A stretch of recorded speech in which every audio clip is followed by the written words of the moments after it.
இயேசுவின் நாமத்தில் அனைவருக்கும் அன்பின் வாழ்த்துக்கள். விசுவாசிகளுடைய இடையில் நிறைய தப்பான துருபதேசங்களை கொடுத்து நடக்கிறவங்க இப்போ நிறைய பேர் விரும்புகிறாரு. കഴിഞ്ഞ ஒரு வீக்கில் 2 பேர் மட்டும் ஃபோனில் கூப்பிடும்போது அவர் சொல்கிற ஒரு வார்த்தை, அவரோட கையில் இருக்கிறத பைபிள் தப்பாக இருக்கும், எங்களுக்கு கொடுக்கறத பைபிளாக இருக்கும், சத்தியமான பைபிள் எங்களுக்கு கொடுக்கறது ஒரு பைபிளாக இருக்கும். அப்படி ஒரு வார்த்தையை கொடுத்து இயேசு தெய்வமே கிடையாது, இயேசு தெய்வமே அல்ல, அப்படி இல்லை ஒரு தப்பான வார்த்தையை கொடுத்து நிறைய வீடுகளை சந்தித்து நிறைய வீடுகளை கிராமங்களில் சந்தித்து நடக்கிறாரு.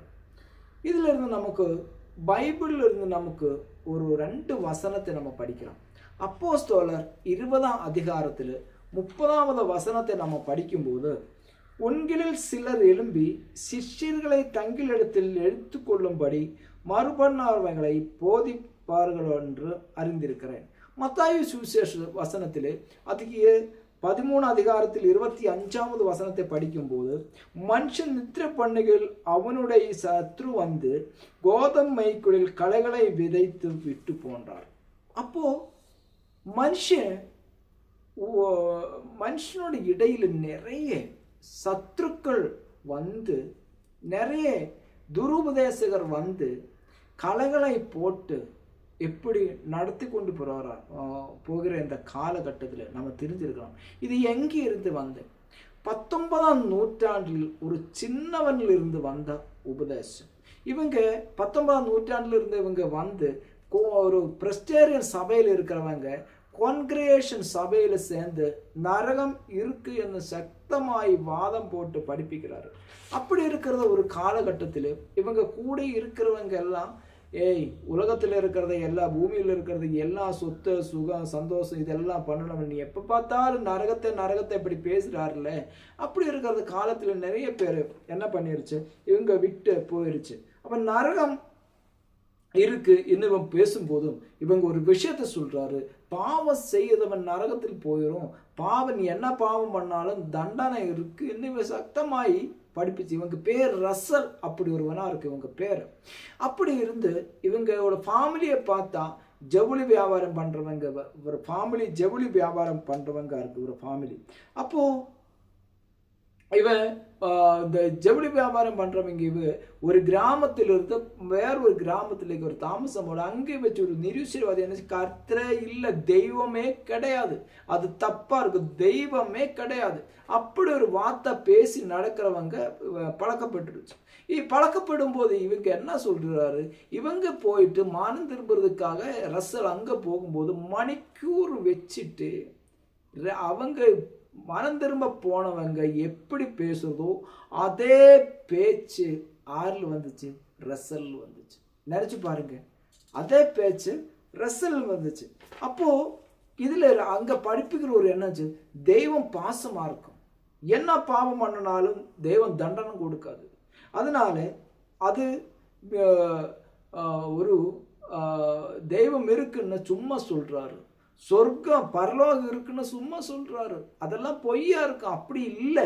இப்படி ஒரு படிப்புக்கு ரசல் விழுந்து போயிருச்சு. ரசலோட விசுவாசத்தை, ரசலோட இதெல்லாம் கீழே போயிருச்சு. அதுபடி ஒருவன் வந்து கொஞ்ச நேரம் ஒரு இல்லை அது அப்படி இல்லைன்னு சொல்லி கொடுக்கும்போது ரசல் மறுபடியும் பிரசங்கம் பண்றது ஆரம்பிக்கும் போது ரசல் எந்த இடத்துல பிரசங்கம் பண்றதோ அந்த இடத்துல முழுசா பரலோகம் கிடையாது, இதெல்லாம் உலகத்துல இங்க பூமியில இருக்கும், வானத்துல இல்லை, உலக கீழையா இருக்கும், அதனால இயேசு கிறிஸ்து தெய்வமே கிடையாது, அப்படி நிறைய படனங்களை ரசல் கொண்டு வந்துச்சு. அதனோட நிறைய ரசலுக்கு நிறைய ஆளுகளும் சேர்ந்து நடக்கிறாரு. ஸ்தோத்திரம், ஹல்லேலூயா.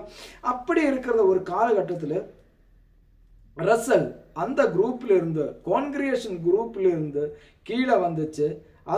அதிலிருந்து சாபத் மிஷன் அப்படி ஒரு சபையில் ரசல் ஏறிடுச்சு, ஒரு சாபத் மிஷன். அப்ப அவருக்கு சாபத் மிஷன் ஒரு எய்ம் இருக்கு, அவருடைய முக்கியமான ஒரு இது தரிசனம் கணக்கு இதா இருக்கு, அவரோட முக்கியமான ஒரு இது.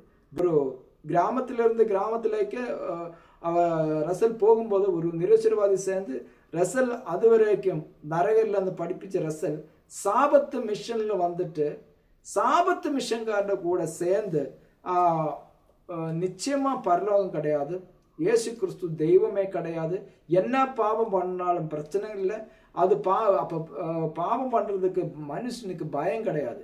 காரணம் நரகம் இல்லை, தண்டனை இல்லை, இயேசு தெய்வமே கிடையாது, இல்லை தெய்வமே இல்லை அப்படி இல்லை. வார்த்தை ரசல் நிறைய கொடுத்துருச்சு.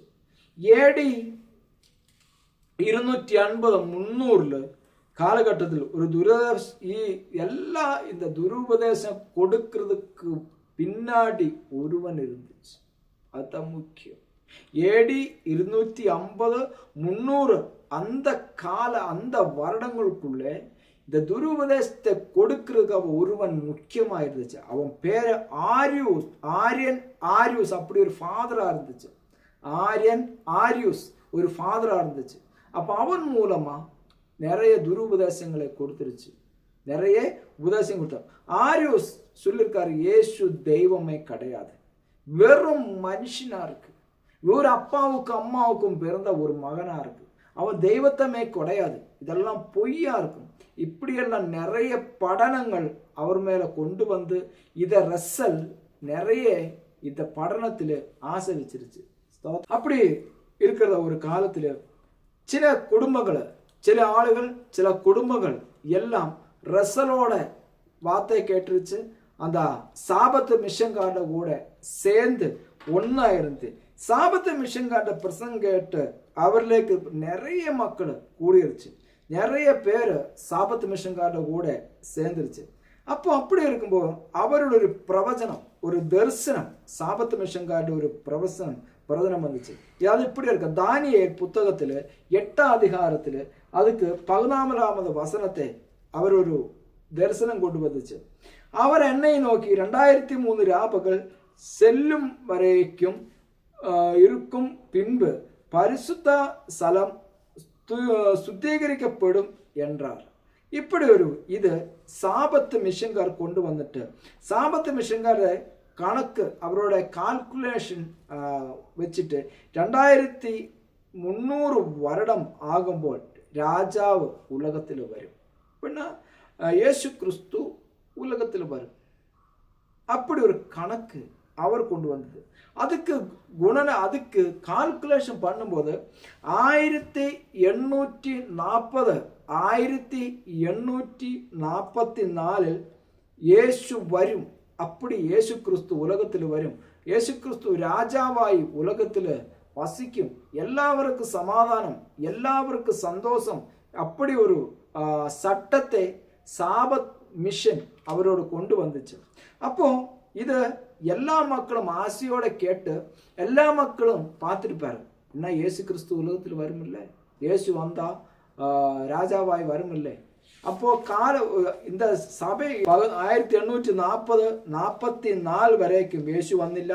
அப்போ இவர் என்ன செஞ்சிருச்சு, அது இயேசு கிறிஸ்து வர்றதுக்கு ரெடியா இருக்கும்போது பரலோகத்திலிருந்து அடுத்த ஒரு பரலோகத்திலேக்கு இயேசு கிறிஸ்து போயிருச்சு, அதனால வர முடியல. இப்படி ஒரு வாதம் சாபத்து மிஷன்காரும் அவரோட கூட்டாளிகளும் சேர்த்து ஒரு வார்த்தை மக்கள் இடையிലേക്ക് கொடுத்துச்சு. இதை கேட்டு நம்பாம இருக்கிற ரசல் அது சாபத்து மிஷன்ல இருந்து வெளியே வந்துச்சு. சாபத்து மிஷன்ல இருந்து வெளியே வந்துச்சு. ரசல் என்ன பண்றாரு, ஒரு தரிசனம் இருக்கிறது நல்லா இருக்கும், ஒரு கணக்கு இருக்கிறது நல்லதா இருக்கும். இப்படி ஒரு 2 விஷயத்தை ரசல் மனசுக்குள்ள வச்சுட்டு என்ன செஞ்சிருச்சு, ரசல் ஒரு கணக்கு, ஒரு தரிசனத்தை சுயமே உண்டாக்குறது. அந்த கணக்கும் அந்த தரிசனத்தை தானியேலோட புத்தகத்திலிருந்து அதுக்கு இப்படி கொண்டு வச்சு 4ஆம் அதிகாரத்தில் 23வது வசனம், 7 காலங்கள் அவன் மேலே கடந்து போகும் மட்டும் மிருகங்களோட அவனுடைய பங்கு இருக்க கடவென்றும். அப்படின்னா தானியேல் இந்த 4ஆம் அதிகாரத்தில் 23வது வசனம் துர்வியாக்கியான ரசல் பண்ணிட்டு என்ன பண்றாரு, 7 வருடம் அது 12 மாசமா ஒரு இன்று போட்டுருச்சு. அப்ப எத்தனை ஆயிடுச்சு, 84 மாசம் ஆயிடுச்சு. 84 மாசத்தை அது 30 நாளாக்கி இன்று போடும்போது 2520 திவசம் வந்துச்சு. அந்த 2520 திவசத்தை 2520 வருடமாக்கி தானியேல் கணக்கு போட்டுருச்சு. அப்போ இந்த கணக்கு போடும்போது BC 666 AD 2520 வரும்போல 1914 அப்படி ஒரு கணக்கு வரும். அந்த 1914 இயேசு இஸ்ராயேல்ல வரும். இஸ்ராயேல்ல வருவாரு, இஸ்ராயேல் பறிப்பாரு. அன்னைக்கு கஷ்டதை இல்லை, சங்கடம் இல்லை, பிரச்சனைகள் இல்லை, எல்லாவனுக்கும் சந்தோஷம். அப்படி ஒரு இதை கொண்டு வந்துச்சு. அப்படி கொண்டு வரும்போது அந்த காலத்தில் ரசல்னு ஃபினான்சியலி ப்ராப்ளம், இந்த ஃபினான்சியலி ப்ராப்ளம் ஆகும்போது ரசல் கூட நிறைய பேர் சேர்ந்துச்சு. நிறைய பேர் 40 பரம் மீடியவில் 1914 இயேசு இஸ்ராயேல் வரும் வந்து நிறைய பேர்கிட்ட 40 படம் மீடியவில் விளம்பரம் பண்ணிருச்சு. அப்போ இத்தனை உலகம் மொத்தம் இந்த 2000 உலகம் மொத்தம் 1914 பார்த்துட்டு இருக்காரு. ஏன் இயேசு ராஜாவாய் இஸ்ராயேல் வருது பார்த்துட்டு இருக்கும்போது பார்க்கும்போது ஃபினான்சியலி ரசலுக்கு ஒன்றும் இல்லை. அந்த காலத்தில் $2 லட்சம் வர சம்பன்ன, அதாவது பெரிய பணக்காரனாகி ரசல் மாறிடுச்சு. அப்போ ரசல் இது கூட ஒரு வார்த்தையை சேர்த்து விட்டுச்சு. 7 தெய்வத்திൻ്റെ பூர்ண ஒரு சங்கியா இருக்கும். 7 தெய்வத்திൻ്റെ பூர்ண சங்கியா இருக்கும். 7 எங்க பார்த்தாலும் அது தரிசனத்துல வியாக்கியானம் போட்டு, அது தரிசனத்தில் வியாக்கியானம் போட்டு, அது பிரவதனத்தை தரிசனத்தை கொடுத்து அது கணக்கு கொடுக்கணும். கணக்கு அப்படி ஒரு வார்த்தை ஓடி சேர்த்து கொடுத்துச்சு. இது கிடைக்கணும்னா ஒரு விஷயம், தெய்வத்தோட கிருபா ஒருவருக்கு இருந்தா மட்டும்தான் 7 சங்கிய பார்த்த தரிசனத்துல கணக்கு போட்டு கொடுக்க முடியும். இப்படி ஒரு வார்த்தையோட சேர்த்து கொடுத்துருச்சு. ஸ்தோத்திரம், ஹல்லேலூயா. அது இப்படி அந்த கணக்கு வச்சு பார்க்கும்போது நமக்கு ஒரு விஷயத்தை நம்ம இவரோட துருபதேசம் எப்படின்னு நமக்கு பார்க்கலாம். 2 ராஜாக்கமார் 4 அதிகாரத்துல அது 35வது வசனம் நம்ம படிக்கும்போது, அவன் எழுந்து அரை வீட்டில் இங்கும் அங்கும் உலாவி திரும்ப கிட்ட போய் அவன் மேல் குப்புறப்படுத்தான். அப்பொழுது அந்த பிள்ளை 7 தரமா தும்மிதான் கண்களை திறந்தான். எப்படி இவன் வச்சு 2520 வருடம், இந்த 2520 ദിവസത്തെ 2520 வருடமாக்கி மாற்றும்போ அந்த புள்ள எத்தனை வருஷம் தும்மணும், எத்தனை தடவை தும்மணும்? 2520 தடவை அந்த புள்ள தும்மணும். இவர் பார்த்த தரிசனத்தை 7 தேவனோட பூர்ண அக்கமான சங்கை 7ன்னு இவன் கொண்டு வந்த வியாக்கியானத்தை வார்த்தையை வச்சு பார்க்கும்போது அந்த புள்ள எத்தனை தடவை தும்மணும்? 2520 தடவை தும்மணும். எப்படி இருக்கு துர்வியாக்கியானம், இவரோட வியாக்கியானம் பேச்சு எப்படி இருக்கு? இனி 2 ராஜாக்கன்மார் 5 அதிகாரத்தில் 14வது வசனத்தை படிக்கும்போது, அப்பொழுது அவன் இறங்கி தேவனுடைய மனுஷன் வார்த்தையின்படியே யோர்தானில் 7 தரமாம் முக்கின போது அவன் மாம்சம் ஒரு சிறப்பாளையில் மாம்சத்தை போல மாறி அவன் சுத்தமானார். அப்ப நயமான் இந்த ஜோர்தானில் எத்தனை தடவை முங்கணும்? 7 சங்கியை இவ்வளவு இப்படி வியாக்கியானம் போடணும்னு சொன்னதில்லை, தரிசனத்தை பார்க்கணும்னு சொன்னதில்லை. அப்ப 2520 தடவை ஜோர்தானில் நியாயமா முங்கணும். நினைச்சு பாருங்க. அப்ப இது மாதிரி வசனத்தை துருபயோகப்படுத்துறாரு, இந்த மக்கள் இடையில் நடந்துறாரு. இவர் யாருன்னு சொன்ன யெகோவா சாட்சிகள். இவர் பேச்சு கேட்ட வசனம் தான் பேசுறாரு. இவர் பேசும் போது வசனத்தை தான் பேசுனது இல்லை. அப்ப இதுல என்ன தப்புன்னு நினைப்பாரு? தப்பா இருக்கும். வசனம் தெரியாம இருக்கிறத வீடுகளில் கேறிட்டு இவரோட வியாக்கியானத்தை கொண்டு உபதேசத்தை கொண்டு வந்து நிறைய மக்களை இவர் கெடுத்து கழிறாரு. இவரோட பேர் ரசல் கொடுத்த ஒரு சபையார்க்கம் யெகோவா சாட்சிகள். இவரே நான் ஒரு விஷயத்தை சொல்றேன், இவருக்கு முன்னில உங்களை ஜாக்கிரதையா இருக்கணும். இல்லைன்னா பிசாசு களைய வெதறணும். மக்களை இடையில களைய வெதறி நிறைய மக்களை கெடுத்தி களையறாரு இந்த காலகட்டத்தில். அந்த எப்படி எங்கிருந்து வந்தது? எத்தனை வருடங்களுக்கு முன்னாடியே கொண்டு வந்தா இந்த சட்டத்தை, இந்த துருபதேசத்தை இப்பே மக்கள் இடையில யெகோவா சாட்சிகள் பேர் சொல்லி நிறைய மக்களுக்கு இடையிலூட கிராமத்தில், பட்டணத்தில், வீடுகளுக்குள்ள நிறைய தாய்மார்கள் இடத்துல வசனம் புரியாம இருக்கிறத தாய்மார்கள், தகப்பனார்கள் இடையில கொண்டு வந்து வசனத்தை பேசுவார். இவர் கொடுக்கிறத பைபிள் படிங்க. இவருக்கு ஒரு சைட் இருக்கு. எந்த சைட் ஏதுன்னு சொல்லிச்சா ஒரு சைட் இருக்கு, JWORG. அப்போ இதை வச்சுட்டு இவங்க ஒரு தரிசனத்தை கூட்டி வச்சுச்சு. என்ன தரிசனம்? 1914 கிறிஸ்து இயேசு இஸ்ராயல் வரும். நிறைய பேர் பார்த்துட்டு இருந்தேன். 1914 இயேசு கிறிஸ்து உலகத்தில் வரும்னு. அப்போ அந்த டைமில் 40 பரம் மீடியில் எல்லாம் இது கொடுத்துருச்சு. அப்போ ஆளுகளை பார்க்கும்போது அன்னைக்கு இது வரல. ஏன் கேட்கும்போது அவர் என்ன சொல்றது? 1914 பரலோகத்து ஒரு யுத்தம் வந்தாயிருச்சு, ஒரு வார் நடந்துச்சு. பிசாசை அவரோட தூத கணத்தை பூமியிலேக்கு கீழே விட்டுருச்சு. அதனால இயேசு கிறிஸ்து வர முடியல. நினைச்சு பாருங்க, வர முடியல. அன்னைக்கு இவன் சொன்ன மாதிரி 1914 உண்டாய யுத்தம் ஒன்னாம் லோக மகா யுத்தம் உண்டாயிருச்சு. இவர் சொன்ன மாதிரி சந்தோஷம் இருக்கும், சமாதானம் இருக்கும், இன்னாருக்கு சங்கடம் கிடையாது, எல்லா பிரச்சனையும் முடிவு வந்துருச்சு. இனி இஸ்ராயேல், அதாவது ராஜாவா இயேசு பரணம் நடத்த போற, இயேசு அதிகாரியா இருக்க போறேன்னு சொன்ன வார்த்தையில 1914 ஒன்னாம் லோக மகா யுத்தம் வந்துச்சு. அது இவன் சொன்ன மாதிரி பரலோகத்து நடந்த யுத்தம் கிடையாது. ஏன் ஆஸ்திரேலியா ஆர்ச் ஹுக் ஆன்பிரட் பிரெண்டினான்ஸ் ஒரு ஒரு ஒரு ராஜாவாங்க போறவங்க அவரோட மனைவி ஒரு செர்பியக்காரன் வந்து அடிச்சு கொண்டு போட்டுருச்சு. அது மேல நடந்த யுத்தம் இருந்துச்சு.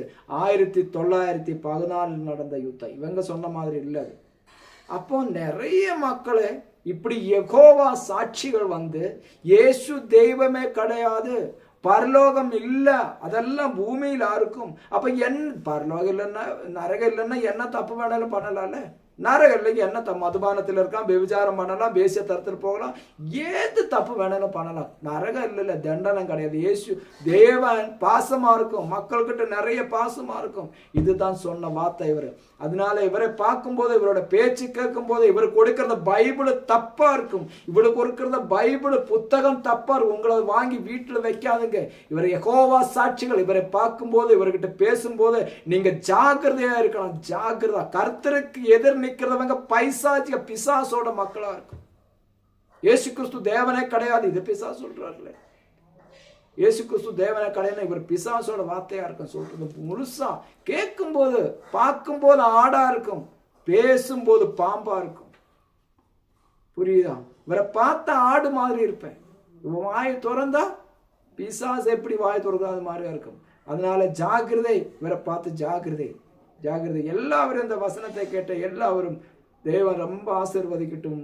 God bless you. Amen.